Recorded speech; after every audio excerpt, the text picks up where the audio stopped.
آج ہم لوگ اس سال کے آخری جمعہ میں آئے ہیں. 2024 ختم ہونے والا ہے. میرے عزیزوں، سب سے پہلے ہم سب کو یہ چاہیے کہ دنیا تو نئے سال کے آنے کے جشن کی تیاریوں میں ہے. گناہوں کے اڈے سجائے جا رہے ہوں گے، لوگ ادھر سے ادھر سفر بھی کر رہے ہوں گے، اہتمامات کر رہے ہوں گے، لوگ ایک نئے سال کے استقبال کی تیاریاں کر رہے ہیں. لیکن ایک مومن بندے کو یہ چاہیے کہ اس کے گزرے ہوئے سال کا وہ حساب بھی تو کر لے. حاسبوا قبل ان تحاسبوا، یہ فرمایا گیا ہے کہ اپنا حساب تم خود کر لو اس سے پہلے کہ اللہ تمہارا حساب لے لے. ہمارے گزرے ہوئے سال کے اندر کتنے دھکے کھائے، کتنی ٹھوکریں کھائی، کیا کیا نقصانات اٹھائے. سب سے بڑی بات تو یہ ہے کہ ہم نے کتنی عبادتیں کی، کتنی ریاضتیں کی، کتنی نمازیں ہماری ضائع ہوئی. یہ اگر محاسبہ کر لے انسان تو شاید ہو سکتا ہے آنے والا نیا سال اس کا بہتر طریقے سے استقبال ہو سکے. لیکن اگر صرف جشن کی تیاریاں کرتا ہے اور ہر نئے سال میں وہ اسی طرح کے دھوم دھڑاکوں سے داخل ہوتا ہے تو گزرے ہوئے سالوں کی غلطیاں اسے کبھی یاد نہیں آتی. اللہ تبارک و تعالیٰ قرآن پاک میں فرماتا ہے کہ تم سے ہر نعمت کے بارے میں پوچھا جائے گا، ہر نعمت کے بارے میں پوچھا جائے گا. حدیث پاک میں ہے، نبی کریم صلی اللہ تعالیٰ علیہ وسلم فرماتے ہیں کوئی انسان قیامت کے میدان سے اس وقت تک اپنا پیر نہیں ہٹا سکتا جب تک 5 سوالات اس سے نہ کر لیے جائیں. 5 سوالات میں سب سے پہلا سوال کیا ہوگا؟ اللہ تعالیٰ یہ پوچھے گا کہ میں نے تجھے جوانی دی، تو نے کہاں کہاں خرچہ کیا. یہ پہلا سوال ہے. اور محدثین و مفسرین فرماتے ہیں کہ ایک سوال کے جواب میں بندے کو 500 سال بھی لگ سکتے ہیں. اپنی صرف جوانی کا حساب دیتے دیتے کسی کو 500 سال، کسی کو 700 سال لگ جاتے ہیں. باقی کے جو 4 سوالات ہیں وہ بعد میں ہیں. اللہ نے صحت عطا کی تو اس کا استعمال کیسے کیا، دولت عطا کی تو اس کا استعمال کہاں کیا. صرف جوانی کا جواب دینے میں جب 500 سال لگ جاتے ہیں تو پوری زندگی کا حساب کیا دے پائے گا. اسی لیے میرے عزیزوں، جس کے پاس آج جوانی ہے یا گزر چکی ہے وہ غنیمت جانے، ایک ایک لمحے کو غنیمت جانے. اور ایک حدیث پاک میں آپ کو بتاتا ہوں، اللہ کے حبیب صلی اللہ تعالی علیہ وسلم فرماتے ہیں 5 چیزوں کو 5 چیزوں سے پہلے غنیمت جانو. اس میں سے 2-3 میں ذکر کرتا ہوں. حضور پاک صلی اللہ تعالی علیہ وسلم فرماتے ہیں اپنی صحت کو غنیمت جانو بیمار ہونے سے پہلے. آج صحت مند ہو تو اس کی قدر کرو بیمار ہونے سے پہلے. ہاتھ نہیں ٹوٹا ہے ابھی، پاؤں نہیں ٹوٹا ہے، سر سلامت ہے، سوچنے کی طاقت ہے، زبان سلامت ہے. اپنی صحت کو غنیمت جانو اور ہر دن اللہ کا شکر ادا کرو کہ مولا میری طاقت اور میری حیثیت سے زیادہ تو نے مجھے عطا کیا ہے. اور اگر اپنی صحت کا خیال نہیں ہے، قدر نہیں ہے، تو جاؤ کبھی کسی کینسر ہاسپٹل میں جا کر کے دیکھو. کئی ایسے لوگ ہیں جو موت اور حیات کے بیچ لڑ رہے ہیں. کچھ تو ایسے ہیں جو روز موت کی تمنا کرتے ہیں لیکن موت بھی نہیں. مجھے یاد ہے آج تقریباً 8-9 سال ہو گئے ہوں گے، ایک کینسر ہاسپٹل میں ایک ادھیڑ عمر کے شخص سے ملاقات. میں تیمارداری کے لیے یا عیادت کے لیے جایا کرتا تھا. اس شخص نے بستر پر لیٹے لیٹے کہا اس کے گردن میں ایک ایسی عجیب قسم کی کینسر کی پھنسی تھی جس سے ہمیشہ خون اور پیپ رستا رہتا ہے. کافی دنوں سے ہاسپٹلائزڈ ہے. لیکن ایک اس کی جو گڑ گڑاہٹ دیکھا اور ریکویسٹ میں نے سنا، کہا کہ حضرت صرف اتنی دعا کر دے کہ میرا سر اٹھے اور میں سجدہ کر سکوں. اس لیے کہ جوانی میں نے سجدے نہیں کی، اللہ کے عبادت نہیں کی. اور آج شدت سے خواہش ہوتی ہے کہ میں عبادت کروں یا سجدہ کروں، لیکن سر اٹھاتا ہوں تو یہاں سے پیپ اور خون شروع ہو جاتا ہے. اب وہ طاقت نہیں ہے. اس دن میرے دل پہ یہ بات لگی، کیا سچ فرمایا میرے آقا صلی اللہ علیہ وسلم نے، اپنی صحت کو غنیمت جانو بیمار ہونے سے پہلے. کہیں ایسا وقت نہ آئے کہ تم سجدہ کرنا چاہو لیکن تمہارا سر اٹھانے کے قابل بھی نہ رہے, تمہارے پاس وہ طبیعت بھی نہ رہے. ایک یہ تو پہلی چیز ہے. دوسری چیز نبی مکرم صلی اللہ علیہ وسلم ارشاد فرماتے ہیں کہ تم اپنی جوانی کو غنیمت جانو بڑھاپا آنے سے پہلے. جوانی کو غنیمت جانو بڑھاپا آنے سے پہلے. آپ کو پتا نہیں بڑھاپا کیا ہوتا ہے؟ بڑھاپے میں صرف خواہشیں رہ جاتی ہیں, کرنے کی تمنا رہ جاتی ہے لیکن طاقت نہیں رہتی. بڑھاپے کے اندر اعضاء ڈھیلے ہو جاتے ہیں, نہ وہ صحیح ڈھنگ سے پوری عبادت کرنے کے قابل رہ جاتا ہے, بلکہ وہ سوچتا رہ جاتا ہے کہ کاش میں اپنی جوانی میں اتنی نمازیں پڑھ لیا ہوتا, اتنی تسبیح پڑھ لیا ہوتا, لیکن کر نہیں پاتا. اسی لیے اللہ کے نبی صلی اللہ علیہ وسلم نے فرمایا بڑھاپا آنے سے پہلے اپنی جوانی کی قدر کر لو. اور اتنی تیزی سے یہ جوانی جاتی ہے پتہ بھی نہیں چلتا, بہت تیزی سے گزر جاتی ہے. جوانی ایسا شباب ہے کہ یہ بجلی کی طرح بھاگتی چلی جاتی ہے, کیونکہ جوان ہوتے ہی آدمی کے اوپر ایسی ذمہ داریاں آئیں. اس کو شادی کا خیال آیا, شادی کیا, بچوں کا خیال آیا, بچے ہوئے, پالنے کی بات, گھر بنانے کی فکر, بزنس کی فکر, جاب کی فکر, ان تمام چیزوں میں اتنا گھرا رہا کہ جوانی نکل گئی, بال سفید ہو گئے, پتہ ہی نہیں چلا, بڑھاپا آ گیا. اور اس کے بعد بڑھاپے میں اس کو احتساب کرنے کا موقع ملے تو سوچتا ہے کہ میرے پاس جوانی کے اتنے سال تھے, کاش میں عبادت کیا ہوتا یا کچھ کر لیا ہوتا. لیکن ایک بات یاد رکھو, گیا وقت پھر ہاتھ آتا نہیں, سدا دور دورہ دکھاتا نہیں. سب سے قیمتی چیز دنیا کی یہ وقت ہے جو گزر جاتا ہے. آج کا جمعہ پھر ہم صدیوں بعد بھی یا جتنی بھی زندگی ہو یہ دوبارہ نہیں لے سکتے, یہ واپس نہیں آئے گا ہماری زندگی میں. 2024 کا یہ آخری جمعہ ہے, پوری دنیا سر پٹک لے دوبارہ یہ جمعہ واپس نہیں لا سکتی گزر جانے کے بعد. یہ نظام کائنات ہے, وقت گزر رہا ہے. الوقت کالسیف, یہ وقت تلوار کی طرح ہے, اس کو تم کاٹ دو ورنہ یہ تمہیں کاٹے گا. تیسری چیز رسول پاک صلی اللہ تعالی علیہ وسلم ارشاد فرماتے ہیں, دو چیزیں میں نے بتایا. پہلی یہ کہ صحت کو اپنی قدر کرو, غنیمت جانو بیمار ہونے سے پہلے. دوسری چیز ہے اپنی جوانی کی قدر کرو بڑھاپا آنے سے پہلے. اور تیسری سب سے امپورٹنٹ ہے, اللہ کے نبی نے فرمایا زندگی کو غنیمت جانو موت آنے سے پہلے. پہلے والی دو چیزوں میں تو تمہارے پاس موقع تو ہے. صحت چلی گئی, بیمار ہے, لیکن بیماری میں بھی توبہ کر رہا ہے, اللہ اللہ کر رہا ہے, چلو ٹھیک ہے. جوانی چلی گئی لیکن بڑھاپا ہے, بڑھاپا میں تو اللہ اللہ کر رہا ہے, عبادت کر رہا ہے. یہ دونوں میں تو موقع ہے, لیکن زندگی ختم ہو گئی, موت آ گئی, تب پھر کیا ہے؟ موت کے بعد پھر کوئی عمل نہیں, موت کے بعد کوئی عمل نہیں. حضرت سفیان ثوری رضی اللہ تعالیٰ عنہ کی وہ بات مجھے یاد آتی ہے.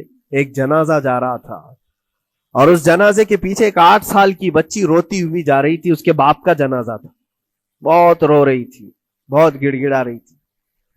کیا جملہ کہہ رہی تھی؟ کہتی تھی کہ ہمارے گھر پر, ہم پر جو آج مصیبت آئی ہے اس سے بڑی مصیبت کبھی آئی نہیں, بہت بڑا صدمہ ہے, بہت بڑی مصیبت ہے. تو حضرت سفیان ثوری نے اس بچی سے کہا بیٹا تمہارے اوپر جو مصیبت آئی, تمہارے گھر پر جو آئی, وہ کل کو ٹھیک ہو جائے گی, تم پھر معمول پر آ جاؤ گے.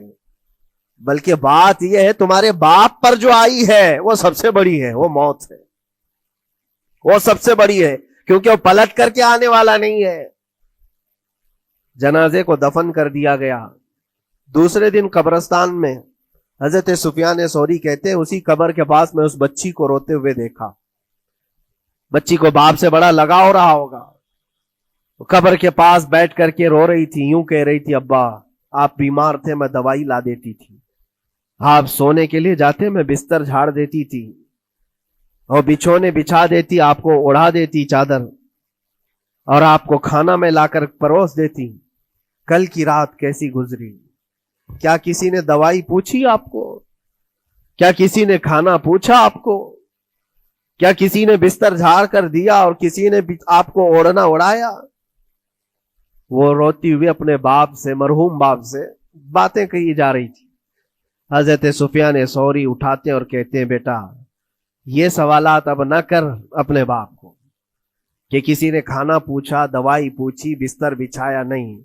اب یہ پوچھ اپنے باپ سے کل ہم نے جو آپ کو صحیح سلامت دفن کیا چہرہ ابھی تک سلامت ہے یا نہیں؟ ابھی تک پیٹ سلامت ہے یا نہیں کہ پھاڑ دیا گیا؟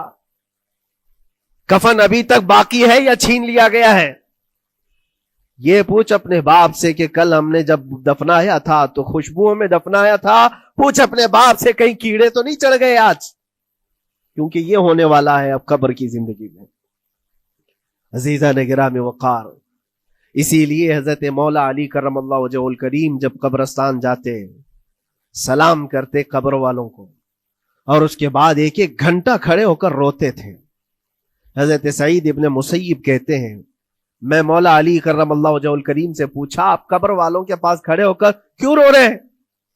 حضرت علی فرماتے میں نے ان سے پوچھا کیا حال ہے تمہارا اے قبر والوں؟ انہوں نے جو جواب دیا سعید اگر تم بھی سنتے تو روتے. کہا کیا جواب دیتے ہیں قبروں والے؟ مولا علی کرم اللہ وجہہ الکریم فرماتے ہیں وہ مجھے جواب دے رہے ہیں کہ اے علی ہمارے گھر والوں نے تو ہمیں صحیح سلامت دفنایا تھا، ہمارے چہروں پر مسلسل آج دن اور رات بچھو چھوڑ دیے گئے، ہمارے چہروں پر آج اور ہماری ناک پر بچھو ڈنک مارتے ہیں، ہمارے بالوں میں جس کو ہم آئینے کے سامنے کھڑے ہو کر گھنٹوں سجایا کرتے تھے پیپ بھر دیے گئے ہیں، اور ہمارے چہرے کی چمڑیاں جھلس گئی. یہ سارے جوابات میرے عزیزوں قبروں والوں کے ہیں. اس منزل تک ہر ایک کو پہنچنا ہے، اسی لیے سال گزرنے سے پہلے اپنی زندگی کا احتساب کرو. اللہ رب العزت نے ابھی بھی ہمیں موقع عطا کیا ہے، ابھی تمہاری زندگی ختم نہیں ہوئی، سانس لے رہے ہو، توبہ کر لو، دعائیں کرو کہ مولا کریم ہمارے لیے نیا سال خیر و برکت والا بنا، گناہوں سے بچنے والا بنا. کچھ لوگوں کی حالت یہ ہے کہ گناہوں پہ گناہ جب ہو جاتے ہیں تو نا امیدی کے شکار ہوتے ہیں. اب کیا ہونے والا ہے، میں تو بہت پاپی ہوں، بہت خطا کار ہوں، مجھ سے تو بڑے بڑے گناہ ہو گئے، اب میں کیا کر سکتا ہوں؟ نا امیدی کفر ہے میرے عزیز. آپ کو بتاؤں رسول پاک صلی اللہ تعالی علیہ وسلم ایک مرتبہ صحابہ سے فرماتے ہیں تمہیں پتہ ہے اللہ رب العزت کا کرم اور اس کا رحم کیسا ہے؟ مسکرانے لگے. صحابہ نے پوچھا آپ کیوں مسکرا رہے ہیں؟ کہا اللہ تبارک و تعالی فرماتا ہے کہ صحرا میں چلنے والا ایک آدمی، غور سے سنیے گا، صحرا ڈیزرٹ، صرف ریت کا میدان، کہیں کوئی جھاڑ نہیں، کوئی عمارت نہیں، کوئی چھاؤں لینے کی جگہ نہیں. کوئی ایک بندہ اپنی اونٹنی پر ساز و سامان رکھ کر کے چل رہا تھا.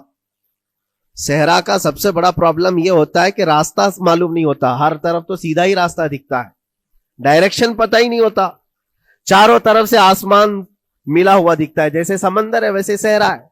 کبھی اگر آپ نے سفر کیا ہو، ہم نے مصر میں دیکھا ہے 200-250 کلومیٹر تک گاڑی چلتی ہے، ایک درخت بھی نہیں آتا، ایک عمارت بھی نہیں آتی. صحرا میں راستے بھول جاتے ہیں لوگ. پہلے کے دور میں تو کوئی نیویگیشن بھی نہیں تھا. تو کوئی بندہ ایسے جو اونٹنی پر ساز و سامان رکھ کر کے سفر کر رہا ہے اور ایک جگہ تھک کر کے سو گیا صحرا میں. سنی ہے یہ مثال فرما رہے میرے آقا صلی اللہ علیہ وسلم. تھک کر کے سو گیا اور جیسے اس کی نیند کھلی تو دیکھا اونٹنی ساز و سامان کے ساتھ غائب ہے، کچھ بھی نہیں ہے اس کے پاس. کھانے پینے کی جو چیزیں تھی، ساز و سامان تھا، سب اونٹنی کے ساتھ غائب ہو گیا. اب وہ بیچ صحرا میں اتنا حیران اور پریشان، اٹھ کر کے تلاشنے لگا. اب اس کو نہ راستہ دکھائی دے، نہ اپنی اونٹنی دکھائی دے. شدت پیاس کی وجہ سے اب وہ جگہ جگہ پانی تلاش کر رہا ہے، پانی بھی نہیں ملتا صحرا میں. موج سراب جس کو کہتے ہیں نا، موج سراب کیا ہے؟ ریت چمکتی ہے سورج کی دھوپ سے اور انسان کو ایسا لگتا ہے ادھر پانی ہے، اور وہاں تک پہنچتا ہے تو پانی نہیں ہوتا، ریت ہوتی ہے. وہ اسی پانی کو تلاش کرتے کرتے صحرا میں مر جاتا ہے. صحرا میں بہت لوگوں کی موتیں ہوتی ہیں، پہلے بہت لوگ مر جاتے تھے جو راستہ بھٹکتے تھے. اب حدیث پاک میں فرمایا گیا وہ بندہ جس کی اونٹنی غائب ہو گئی، ساز و سامان بھی نہیں، ڈھونڈتا رہا پورا دن پوری رات، تھک ہار کر کے آزا جواب دے گئے. اب نہ پانی ملتا ہے، نہ کھانا ملتا ہے، نہ اپنی سواری ملتی ہے. ایک جگہ آ کر بیٹھ گیا، اپنی آخری سانسیں گن رہا تھا، کیونکہ اب آزا جواب دے گئے تھے. سخت شدت کی دھوپ، صحرا کی تپتی ہوئی زمین اور بھوک و پیاس کی تکلیف الگ. جیسی ہی وہ لیٹا اس کی آنکھ لگ گئی. اس کو لگا اب یہ میری آخری سانسیں ہیں، اب مرنے کا وقت قریب آ گیا ہے. پھر اس کی آنکھ کھلتی ہے. آنکھ کھلتی ہے تو دیکھتا ہے اس کی اونٹنی ساز و سامان کے ساتھ پاس میں کھڑی ہے. کھانا بھی بھرا ہوا ہے، پانی بھی بھرا ہوا ہے، سب کچھ ہے. اب نبی پاک صلی اللہ تعالی علیہ وسلم صحابہ سے پوچھتے ہیں. عرب والے بہت اچھی طرح جانتے تھے صحرا کا سفر کیا ہوتا ہے. پوچھتے ہیں اے میرے صحابہ بتاؤ اس بندے کو اپنی گمشدہ اونٹنی ملنے کا کتنا اچھا لگ رہا ہوگا، کتنی اس کو خوشی ہوئی ہوگی.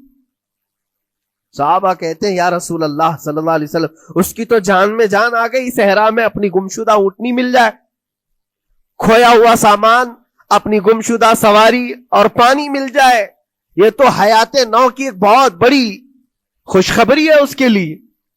حضور پاک صلی اللہ تعالی علیہ وسلم فرماتے ہیں سنو، یہ مثال میں نے بتایا، اسی طرح سے اگر کوئی بندہ گناہوں میں ڈوب گیا ہے، خطاؤں میں ڈوب گیا ہے، کثرت سے گناہ کرتا رہا، پھر تھک ہار کر کے ایک دن واپس آ گیا، اللہ کی بارگاہ میں سجدہ ریز ہو گیا، جھک گیا، تو اس گمشدہ اونٹنی کے ملنے سے اس صحرا نورد کو جتنی خوشی ہوئی تھی، اللہ کریم اس سے بھی زیادہ اپنے بندے کے واپس آنے پر خوش ہوتا ہے. اپنے بندے کے واپس آنے پر خوش ہوتا ہے رب تبارک و تعالی کہ میرا کھویا ہوا بندہ میرے دربار میں واپس آ گیا ہے. آج ہمارے پاس وقت ہے واپس پلٹنے کا. میرے عزیزو نا امید نہ ہو، ہمیں ہمارے جانے سے پہلے حساب کرنے کے لیے مولا نے وقت دیا ہے. پتا ہے آپ کو، یہ بھی میرے آقا صلی اللہ تعالی علیہ وسلم کی رحمت کاملہ ہے. رب تبارک و تعالیٰ سے آپ نے یہ دعا کر کے اپنی امت کے لیے اتنا وقت دلایا ہے کہ اللہ تبارک و تعالیٰ سے حضور صلی اللہ علیہ وسلم نے یوں عرض کیا کہ مولا میری امت کو توبہ کی مہلت دے، توفیق دے، مہلت دے. کہا کہ مرنے سے 1 سال پہلے تک؟ کہا نہیں، یہ بہت لمبا وقت ہے، پتا تو نہیں ہے مرنے سے 1 سال پہلے توبہ کرے گا، کب موت آنے والی معلوم نہیں. کہا مرنے سے مہینہ پہلے تک؟ کہا نہیں، یہ بھی وقت زیادہ ہے. کہا مرنے سے 1 دن پہلے کوئی توبہ کر لے تو معاف کر دیا جائے گا. نبی پاک صلی اللہ علیہ وسلم نے اللہ کی بارگاہ میں گڑ گڑاتے ہوئے کہا مولا 1 دن بھی بہت ہے، اور موقع دے دے میری امت کو اور موقع مل جائے.